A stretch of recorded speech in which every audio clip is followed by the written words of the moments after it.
Urban Tube. Retrouvez sur IFM 96.8.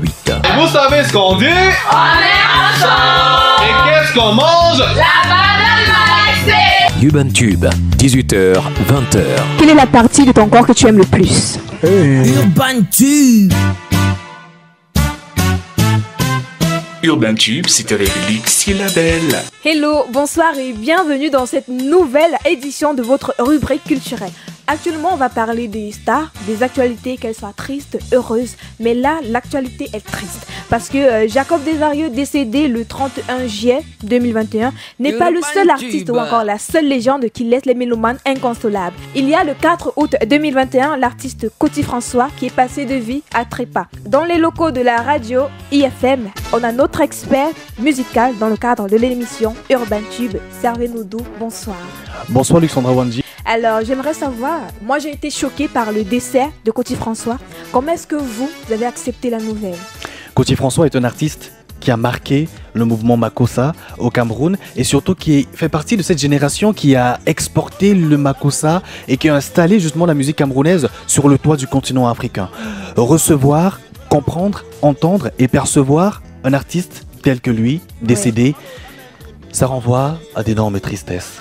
Avant de le perdre définitivement, il faut dire qu'avant même le début de sa carrière musicale, on a failli le perdre. Effectivement, on a failli perdre Coty François. Pourquoi? Eh bien parce que ce dernier avait une admiration pour les hommes en soutane et rêvait être l'un d'entre eux. Il est même allé jusqu'à se présenter au concours de Juvénat de Macaque. Mais faute de moyens, il n'a pas pu poursuivre ses études dans la prêtrise. En gros, Coty François voulait être prêtre. Mais heureusement pour la majorité des mélomanes, son objectif n'a pas réellement été atteint faute de moyens. Ouais, dans le cadre musical, ou encore durant sa carrière musicale, d'où vient le déclic en fait? Qu'est-ce qui crée le déclic? En parlant de Coty François, en abordant le prisme du déclic, c'est très difficile de parler d'un seul élément marquant de sa vie, dans sa carrière musicale surtout. Mais pour ainsi dire, on peut situer à 3 niveaux. C'était donc une série de déclics en réalité.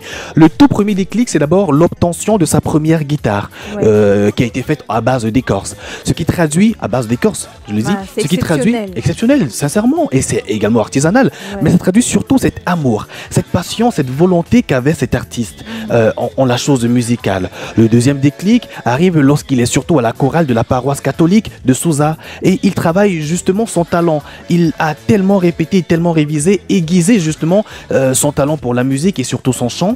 Et toujours dans cette même paroisse-là, il faut dire que c'est là qu'il a aménagé sa marche avec le Seigneur, qui a été d'un grand apport dans sa vie jusqu'à sa mort.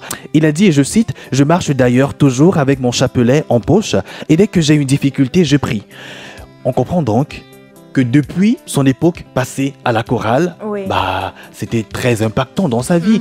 Le troisième déclic, et pas des moindres, c'était donc avec la rencontre avec le groupe Black Steel, qui a réellement constitué un piédestal dans sa vie, dans sa carrière musicale, et qui est peut-être à l'origine de son succès pendant ses 40 à 50 ans de carrière qu'a connu cet artiste en réalité. Et jusqu'à la fin de sa carrière, jusqu'à la fin, je vais dire, de sa vie, il a dit ne pas regretter cette histoire d'amour entre lui et les Black Steel, mais surtout entre lui et la musique. On va essayer de remonter le temps, parce qu'il faut dire que le 19 mars 2021 à Douala et le 26 mars de la même année à Yaoundé, il célébrait ses 50 ans de carrière. Effectivement. Est-ce que vous avez assisté à une des prestations?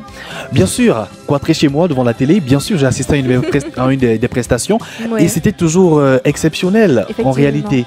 Voir un homme tel que lui, avec ce poids qu'il avait, avec cette forme qu'il avait, cette rondeur, bouger sur scène sans complexe, bouger sur scène comme s'il était... Mais c'est hallucinant, c'est à dire et à voir à quel point il respirait musique, il pensait musique, il écrivait musique. En fait, parce qu'à son actif, il avait plus de 30 albums. Mais déjà, j'aimerais savoir qu'est-ce que vous particulièrement aspect en culture musicale dans Urban Tube. Qu'est-ce que vous retenez de cet artiste formidable? Je retiens déjà un artiste qui a su à sa manière conduire le mouvement Makossa à un certain niveau au Cameroun et également en Afrique, mais également un artiste qui a su soutenir la jeune génération. Parce que forcément, on en parlera tout à l'heure grâce à un festival qui s'appelle Fomaric, il a su tirer la main, tenir la main, je vais dire, de ces jeunes passionnés de musique qui avaient la même fougue que lui. Oui. Voilà. Parlant donc de ce festival que vous avez évoqué il y a quelques secondes, il faut dire qu'il était le promoteur culturel du festival Fomaric. Effectivement, en 1993, il a créé la foire musicale, artistique, industrielle et commerciale Fomaric, qui est donc un rendez-vous annuel d'un mois incontournable au Cameroun. Et ça justement fait en sorte qu'on puisse non seulement découvrir une pléthore d'artistes de la nouvelle génération, une pléthore de communicateurs, également le président Chop Chop qui a présenté cet événement, je pense bien, mais il est très important de signaler encore que dans un contexte où ce type d'événement se faisait rare, Oui. eh bien il a porté réellement ce à quoi on avait besoin. Effectivement. Hormis la musique, également la culture, il faut dire qu'il a fait un tour en politique. Ouais. Mais là, j'aimerais bien savoir, parce que là, c'est deux mondes carrément différents. Ouais. J'aimerais bien savoir qu'est-ce qu'il a fait dans le cadre politique. Bah, il a été maire. Coty-François, c'était également en 2002. Il a été maire de Bonaléa. Bonaléa, qui est une commune du littoral, département du Mongo, qui se trouve au nord de Douala. Oui. Coty-François était maire et a eu l'occasion d'avoir 2 mandats dans cette mairie. Son objectif était justement d'améliorer le quotidien des vies des populations de cette localité. Forcément, lorsqu'on se rend compte à la fin de ces 2 mandats, parce qu'il faut dire qu'il n'a pas voulu continuer, il avait ce souci d'alternance lui-même, pensant que l'alternance était non seulement une preuve de démocratie, mais également amener à plus de progrès. À l'aube, justement, à l'orée, je vais dire, de ces mandats, la population certainement était satisfaite de tout ce qu'il a su et tout ce qu'il a pu accomplir. Alors, Monsieur Servenoudou, expert en culture musicale dans le cadre de l'émission Urban Tube, quel est votre titre phare de l'artiste Coty-François? Avant de donner mon titre phare de Coty-François, Oui. il est important de préciser que Coty-François était un artiste camerounais qui ne restait pas recroquevillé dans un seul style musical. Oui. Coty-François, à la base, c'est du Bakossa. Mais Coty-François, par la suite, a également exploré, je veux dire, des rythmes, des musiques camerounaises, comme le bensikin, mais qui est même sorti également des frontières du Cameroun et qui a embrassé, par exemple, le style d'Ombolo. C'était un sac d'artistes, cet artiste, et qui a inspiré plus d'une personne, Luxandra Wanji. Ouais, alors vous n'allez pas échapper à ma question. Quel est votre titre phare de cet artiste? L'un des titres phares, sincèrement, de cet artiste, j'en ai encore l'émotion parce que ma maman et mon papa étaient très fans de cette musique. On écoutait ça à la maison, tout le temps, Black Steel Makossa. Ouais. C'était exceptionnel. Et là, on en...